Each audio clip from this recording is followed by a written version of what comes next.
From Adolf Hitler's surprise vegetarianism to the Nazis' effort to destabilize the British economy with fake banknotes in Operation Bernhard, these anecdotes provide a vivid and at times strange picture of a government that left an indelible impression on the world stage.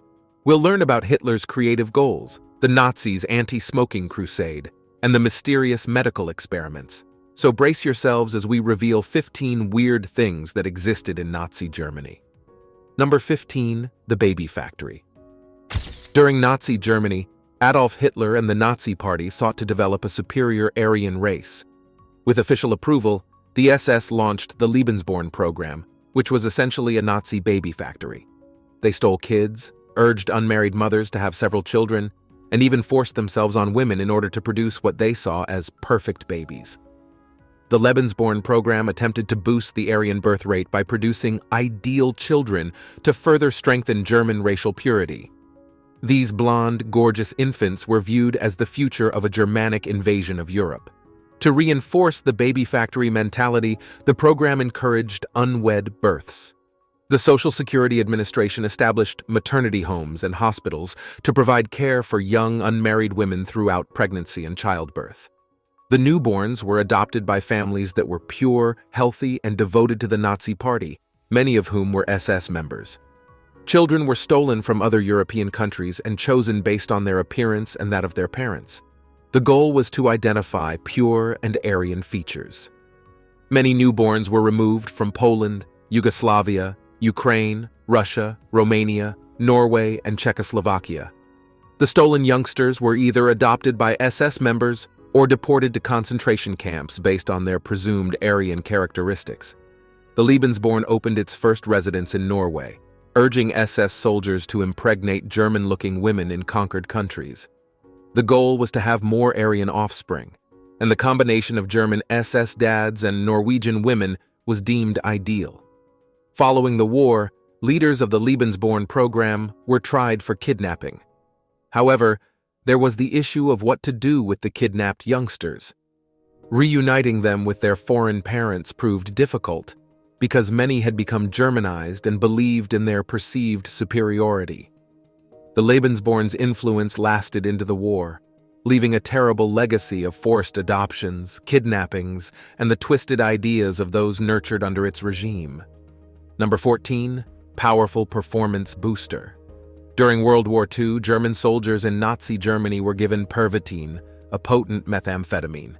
Military medical officials distributed this super drug to soldiers to improve their performance.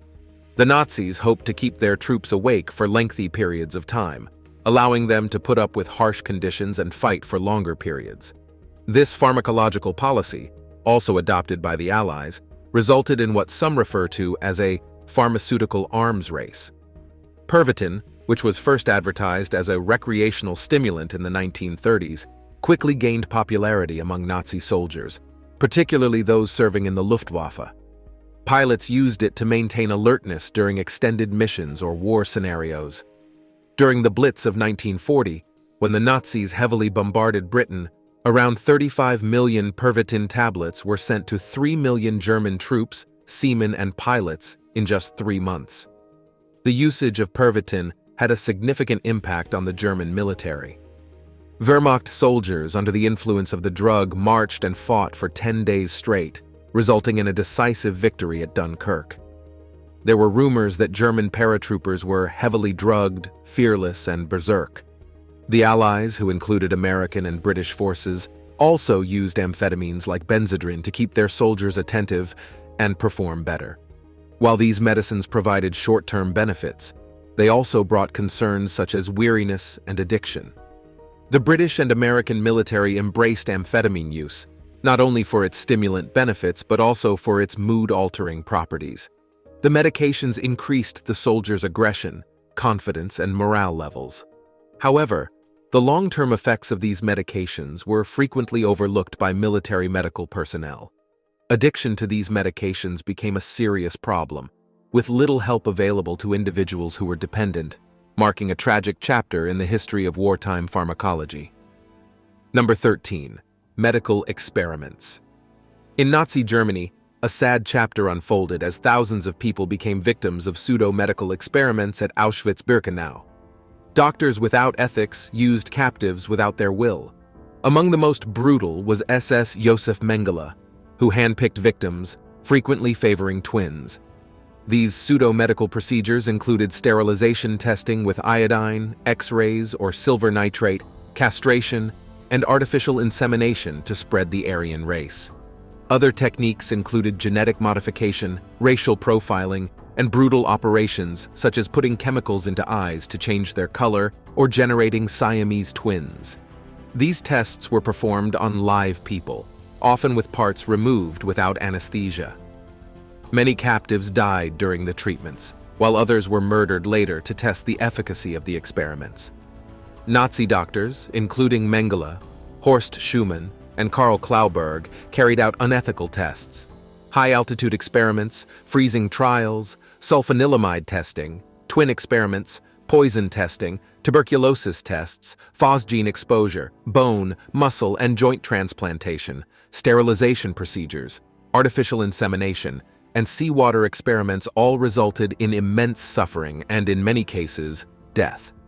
Following World War II, the atrocities prompted the Doctors' Trial of Nuremberg.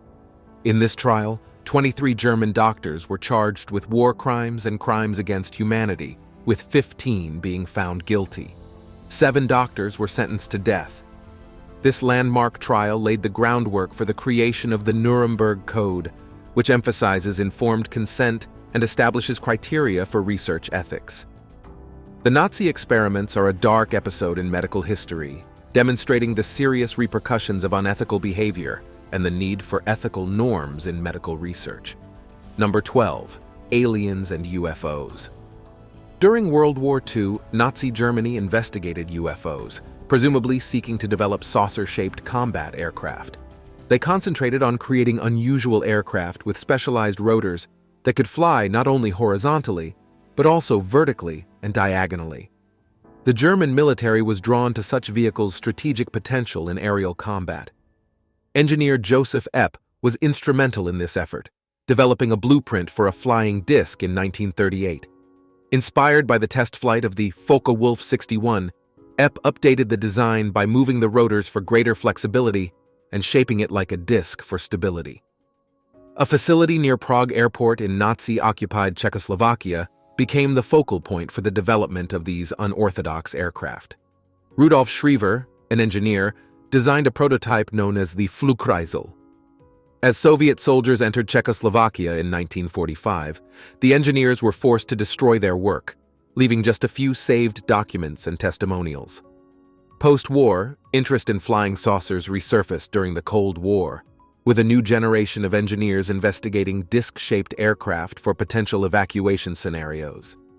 Despite German engineers' efforts, the truth regarding Nazi UFOs is still buried in mystery and deception. At the same time, Epp and Schriever's testimonies indicate progress, but skepticism arises, particularly given the recorded problems in later American attempts to build functional flying saucers. Some argue that the Nazi flying saucer research may have been inflated by authors and filmmakers. Regardless, Nazi Germany's early interest in UFOs has contributed to the long-standing mystery surrounding saucer-shaped objects, even if its attempts to build these unorthodox aircraft remain dubious. Number 11. The supernatural forces. In the spooky depths of Nazi Germany, beyond the military goals and political philosophies, a curious hunt for the otherworldly took place. The Nazis drew influence from Nordic mythology, paganism, and occult beliefs, combining racial superiority doctrines with mystical components. This journey took them into the world of witches, werewolves, and vampires, creating a frightening tapestry that impacted figures like as Hitler, Himmler, and Goebbels. Films such as Captain America, The First Avenger, and Raiders of the Lost Ark depicted the Nazis' fascination with ancient treasures and mystical forces. Hellboy, a demon conjured by Nazi occultists, fueled the story of their supernatural exploits. Academics, on the other hand, frequently questioned these popular cultural depictions. However, the Nazis' connection to the supernatural was more than just a myth. The Nazi Party sponsored a winter solstice festival in 1920, relying on Nordic mythology, with the goal of restoring racial and spiritual unity. Heinrich Himmler, Reichsführer SS, established a special task force on witches to collect archive evidence on medieval repression of pagan activities.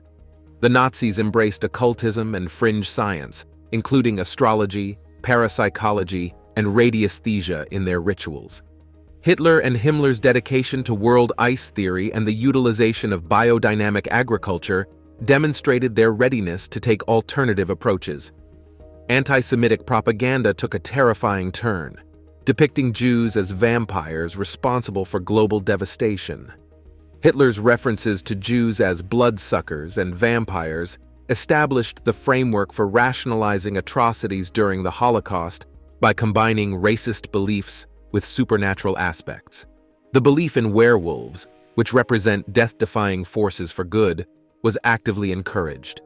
Hitler imagined soldiers as wolf packs hunting down opponents. Operation Werewolf, a paramilitary unit, was named to emphasize the supernatural aspect, reflecting the Nazis' frantic quest for absolute victory. As the war neared its end, Nazi thought got more fanciful. Desperation drove the development of hyper-destructive miraculous weapons, including anti-gravity machines and death rays. Finally, the Nazis' fantastical preoccupations with the supernatural acted as therapy for a troubled nation. The Twilight-inspired imagery not only depicted the Third Reich's demise, but also predicted Germany's post-war rebirth, ushering in a frightening period in history in which reality and the supernatural merged in the most sinister manner. Number 10. Propaganda machine. Joseph Goebbels, Hitler's Minister of Public Enlightenment and Propaganda, was a diminutive guy with a captivating voice. He overcame infantile polio, but was turned down for military service during World War I due to his condition. Instead, he joined the Nazi Party at 1924, quickly advancing through the ranks. Goebbels found his calling in Nazi propaganda, capitalizing on the German people's economic anxieties to rally support for the National Socialist cause. When Hitler assumed power, Goebbels became Minister of Public Enlightenment and Propaganda, solidifying control over radio, the press, cinema, and the arts. Under Goebbels, artists and journalists were subjected to state control, Jews and political opponents were exterminated, and a huge book burning in 1933 represented the repression of undesirable ideas. Black and white films like The Eternal Jew and documentaries like Triumph of the Will fueled the Nazis' anti-Semitic propaganda. Goebbels organized the violent Kristallnacht pogrom in 1938, which resulted in the deaths of 91 Jews, the damage of synagogues, and the deportation of others to detention camps. As World War II progressed, Goebbels maintained his propaganda efforts, delivering his famous total war speech to encourage Germans even as the war went against them. Despite the Allies' growing strength, Goebbels remained steadfast in his belief in the Nazi cause. As Berlin fell, he and his wife Magda poisoned their 6 children before killing themselves. In his closing moments, Goebbels stated the deluded idea that they would be recognized as either the greatest statesmen or the greatest criminals of all time. Goebbels left a grim legacy, having played an important part in crafting Nazi propaganda and contributing to horrors committed during the Holocaust. His unrelenting devotion to spreading hatred and mistaken beliefs demonstrates the destructive potential of propaganda in the hands of individuals with evil intentions. Number 9. Degenerate art. Leaders in Nazi Germany sought control over art as well as politics. Joseph Goebbels, the propaganda minister, labeled some art as degenerate and organized an exhibition in 1937 to highlight what the state regarded as unacceptable. The Degenerate art exhibition showcased over 600 artworks in a purposely negative manner. Despite efforts to discourage appreciation, more than 2 million people came. The Nazi regime, led by Hitler, sought to transform German society through a process known as Nazification. They established the Reich Chamber of Culture to oversee art, music, film, and other media, thinking that art played an important role in shaping a society's values. According to Nazi ideology, modern art, which was related to democracy and pacifism, was labeled Degenerate. The Nazis argued that this painting had Jewish and communist influences, which could jeopardize public security. The Nazis disagreed on what constitutes good and bad art. Goebbels, who had formerly enjoyed avant-garde art, eventually succumbed to Hitler's preference for more realistic approaches. Confiscated artworks, including works by well-known painters, were auctioned to benefit the dictatorship. Profits were not just used to fund German museums, as promised, but also for armament production. The Nazis destroyed approximately 5,000 paintings that they could not benefit from. Only 1/3 of the confiscated artworks were sold. The fate of the others is unknown. This terrible chapter in history focuses on how the Nazis manipulated art to fit their narrative, limiting innovation and promoting their twisted ideology. The Degenerate art exhibition demonstrates the regime's attempts to use culture for evil objectives. Number 8. Bringing back extinct animals. In Nazi Germany, an unusual chapter occurred as they attempted to resuscitate extinct species. Lutz Heck, born to the director of the Berlin Zoo, was more than just an animal guardian. He experimented and hunted animals. Heck, who plays the antagonist in The Zookeeper's Wife, was obsessed with reproducing nature long before the Nazis assumed power. He and his brother Heinz believed in backbreeding to resurrect ancient species, such as the aurochs, a big-horned bovine that had been extinct since 1627. The Heck brothers traveled throughout Europe, selecting cow species to replicate the aurochs based on horn shape, pigmentation, and behavior. Despite a dearth of understanding of DNA, they assumed that current cattle still carried vestiges of their ancient lineage. Their cattle, known as Heck cattle, were towering, fierce, and capable of surviving with minimal human intervention. As the Nazis rose, the brothers' destinies diverged. Heinz, a political prisoner, did not endorse Nazi doctrine. In contrast, Lutz joined the Nazi Party and received assistance from Hermann Göring. Göring recognized Lutz's desire to recreate ancestral German landscapes and bestowed upon him the status of Nature Protection Authority. Lutz resumed his backbreeding experiments with Göring's encouragement. Animals such as tarpans and wisent were released into forests and reserves, fitting Göring's goal to recreate settings from German mythology. Lutz's work was consistent with the Nazi ideology of Lebensraum, a return to a heroic past. Lutz handled the Warsaw Zoo's transfer to German hands, organizing a hunting expedition to kill animals deemed unworthy. This act was consistent with the Nazi philosophy of changing nature into a space of racial purity. Despite Lutz's interaction with eugenicist Eugen Fischer, his ideas, like others in Nazi Germany, met a tragic end. Allied forces murdered the animals at the end of the conflict. Heck, cattle ancestors still survive, generating disputes about their role in rewilding programs. Lutz Heck's narrative is a cautionary tale, emphasizing the effects of environmental projects in authoritarian governments. The Nazi example demonstrates the hazards of prioritizing simplicity in environmental decisions over ethical considerations. Number 7. The naked culture. In the odd annals of Nazi Germany, an intriguing story unfolds the co-optation of 19th-century nudist groups. Before the Nazis came to power, nudism, which arose from late 19th century congested and unclean urban environments, was welcomed by a wide range of groups, including left-leaning life reformers. The Germans' familiarity with nudity today may come from romanticism and folklore, but nudism's success in Germany may be traced back to the progressive left. Karl Diefenbach, an influential painter, promoted nudity as a way of life, drawing inspiration from the idealized harmony of body and mind observed in ancient Greece. Nudist groups, such as Deutsche Hellas, promoted nudity in artistic circles while emphasizing Greek aesthetics. Hugo Hoppener, also known as Fidus, switched the emphasis to an idealized German past, displaying naked Germanic heroes in his artwork. As nudism evolved, personalities such as Richard Ungewitter merged veganism and nudism to achieve success. He claimed that nudism would reveal superior breeding mates while confronting cultural prudery. Heinrich Puder advocated a more radical stance, pushing nudists to criticize corset wearers and advocating traditional German sanctions for immoral behavior. Amidst these different nudist organizations, Adolf Koch, a former teacher, founded the most popular socialist nudist movement, emphasizing collective action and self-improvement for the working class. However, when the Nazis took power, Hermann Göring prohibited nudism because he believed it was harmful to societal ideals. The Hitler Youth also vandalized nudist clubs. Some nudist societies were later tolerated, owing to the influence of SS Major Hans Suren, who associated nudism with Nazi objectives. By 1942, Heinrich Himmler had officially approved naked bathing. Adolf Koch attempted to reinvigorate liberal nudism after the war, but his ideals ran counter to popular opinion. Despite initial opposition from the Nazis, a decree that remained in effect after the war contributed to Germany's widespread informal nudity today.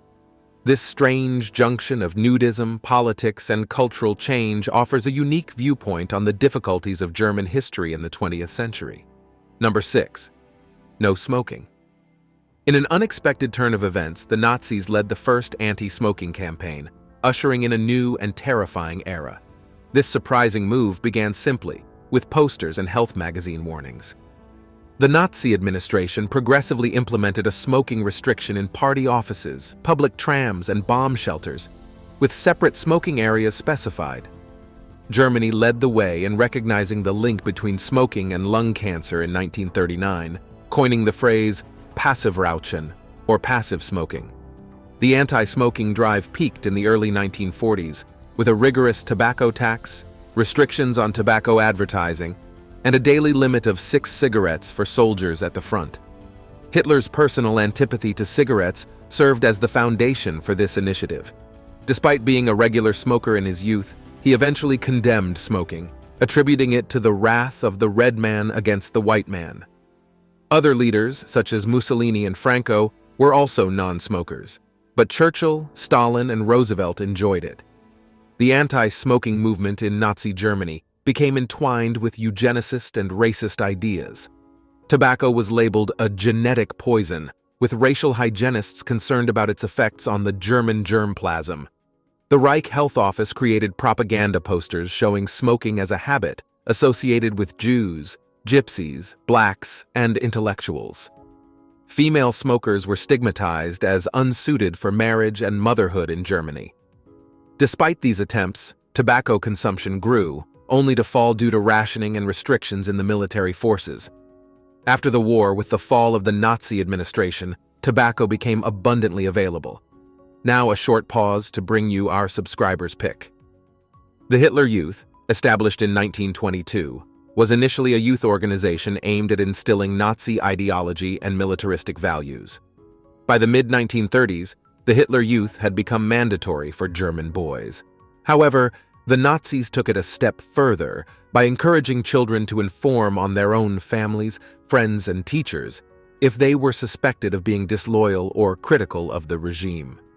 The concept of junior spies became part of the Hitler Youth ethos. Children were often manipulated into viewing dissent or criticism of the regime as betrayals. The Nazis believed that by encouraging children to report on adults, they could create a pervasive atmosphere of fear and ensure ideological conformity. The regime even introduced a system of rewards for children who successfully reported dissenting behavior, creating a disturbing environment of surveillance and mistrust. These child informants were sometimes referred to as Pimpf, the youngest members of the Hitler Youth, or Jungvolk, boys aged 10 to 14. Their involvement in spying created a chilling dynamic within families and communities, as trust eroded under the constant threat of betrayal. What aspect of the Nazi Germany scares you the most? Let us know in the comments below. Number 5. Films and censorship. More than 1,000 films were made in Nazi Germany between 1933 and 1945, exhibiting a mix of propaganda and distraction. While propaganda films dominated, all films from that era were intrinsically political due to stringent regulations. Even directors who distanced themselves from the Nazis, such as Peter Puas and Helmut Kautner, had to deal with censorship from the screenplay stage. Joseph Goebbels, who oversaw the film industry, kept track of everything. Movies such as Under the Bridges, which were viewed as resistance films, were scrutinized and kept out of the public eye. The administration also controlled entertainment films, which served as a critical distraction and allowed the Nazis to engage with the populace. Radio and cinema were effective mediums for reaching a large audience. Popular stars like Zara Leander and Heinz Rühmann drew attention despite the underlying Nazi domination. Filmmaking also helped to deflect attention, particularly in the latter stages of the war. While overt propaganda films were rejected, more subtle tactics were developed to promote Nazi philosophy. Illusion films, like those starring Marika Rock, blurred the distinction between truth and fiction, causing confusion. Interestingly, Nazi influence in German film dates back before 1933, with films such as Morgenrot, reflecting nationalistic and fascist attitudes.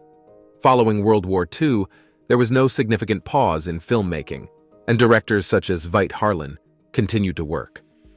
The post-war period saw a list of reserved films, which were deemed ethically, politically, and aesthetically harmful. Despite being allowed to be watched under certain conditions, these films, such as I Accuse, have the potential to gently influence audiences. When examining Nazi Germany's cinematic landscape, the complicated interplay of propaganda, diversion, and film's subtle power to affect public perception becomes clear. The significance of this era in German cinema goes beyond the war years, exposing the challenges of filming under a totalitarian state. Number 4. Human zoos and black people.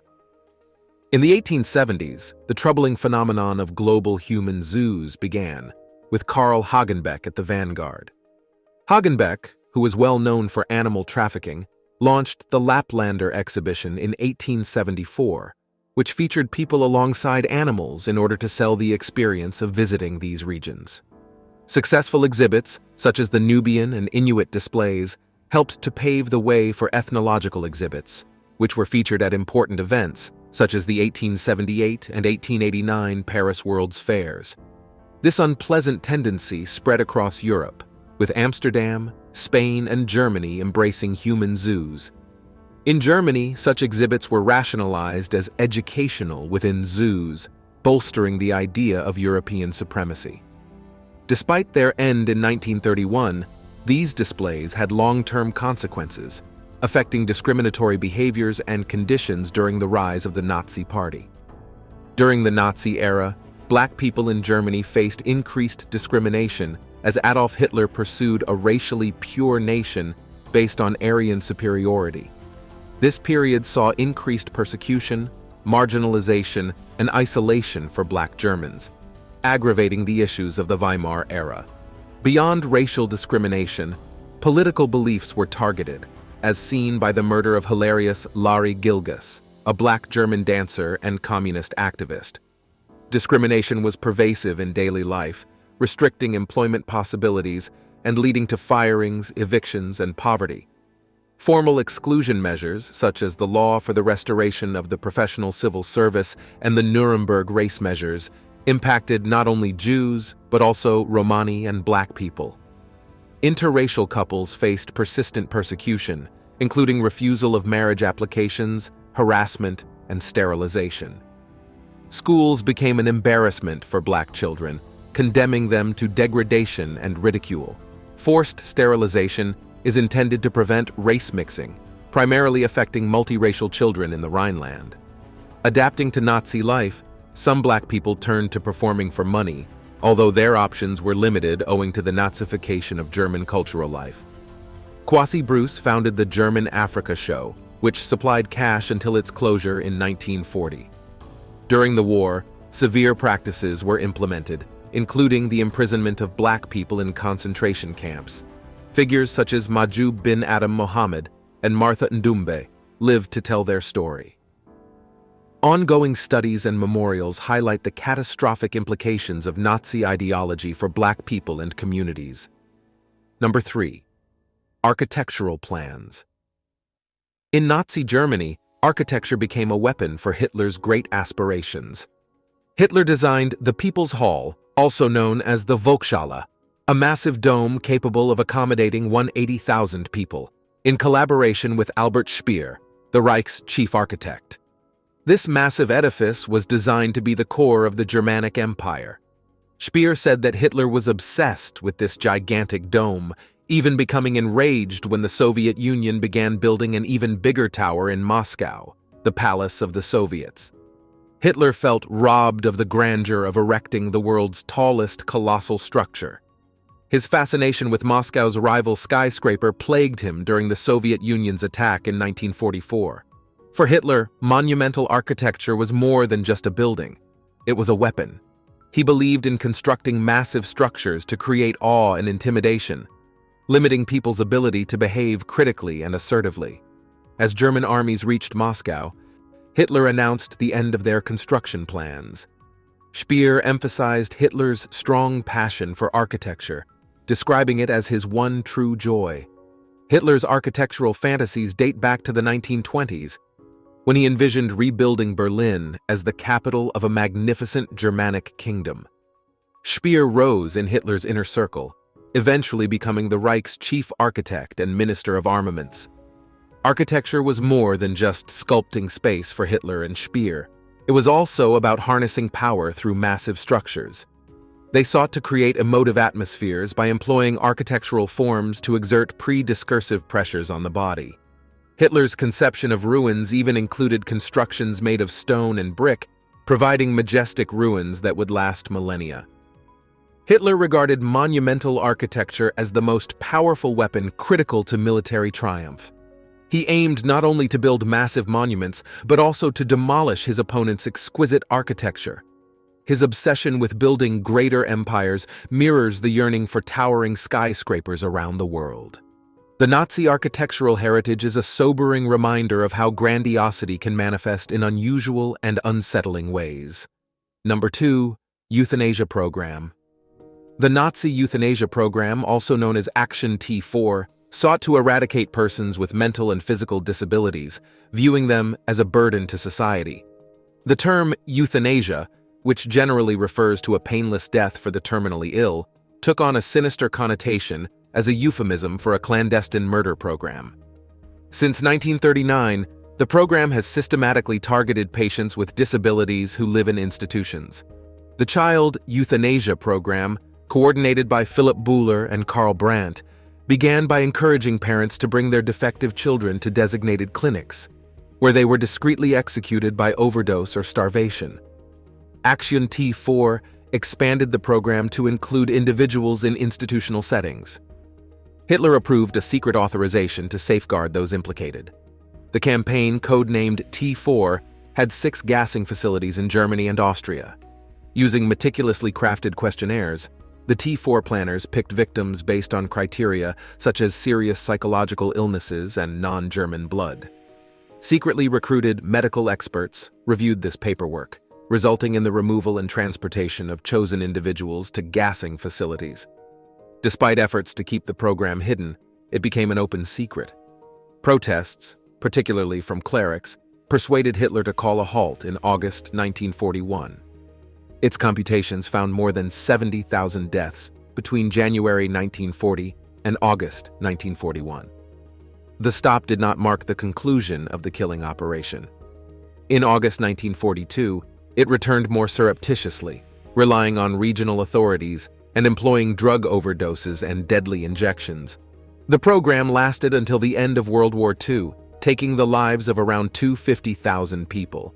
The euthanasia program acted as a forerunner to the Nazis' later murderous tactics, expanding its intellectual justification to other perceived biological enemies, such as Jews and Roma.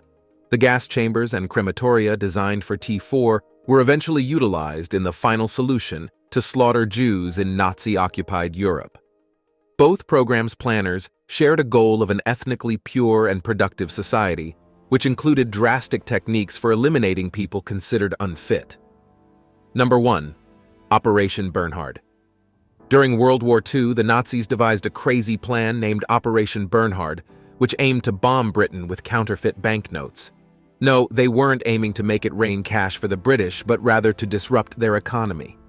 The conspiracy was discovered when Alfred Naujoks, a German intelligence officer, revealed the truth upon his capture in 1944. Naujocks spilled the beans, admitting that Operation Bernhard involved 40 Jewish detainees from the Sachsenhausen concentration camp. These wretched souls were trained to forge British banknotes, and the Nazis even commissioned a special facility to produce the necessary paper. But here's the catch. Due to wartime shortages, only around 10% of the 134 million British pounds forged by the forgers were valid enough to circulate. Hitler approved of this odd idea, which involved dropping enormous amounts of bogus banknotes from German bombers. What's the idea? Inflate the British war economy and weaken the country, making it a more vulnerable target for a German invasion. The Nazis also fantasized about counterfeiting American dollars to cause chaos in the United States. However, the scheme did not quite take off. Despite utilizing part of the counterfeit money to acquire supplies, the Nazis had to constantly relocate their top-secret forgery center from camp to camp. At the end of the war, they burnt a large amount of counterfeit British cash and put part of it in an Austrian lake. Years later, fragments were discovered at the bottom and burned by British officials. Although Operation Bernhard failed to meet its objectives, the Bank of England did not take any chances. Following the war, they quickly removed notes over £5 and created new money. This bizarre idea may not have succeeded, but it remains one of the most outrageous secret plans of the war. Thanks for watching. Stay tuned for more.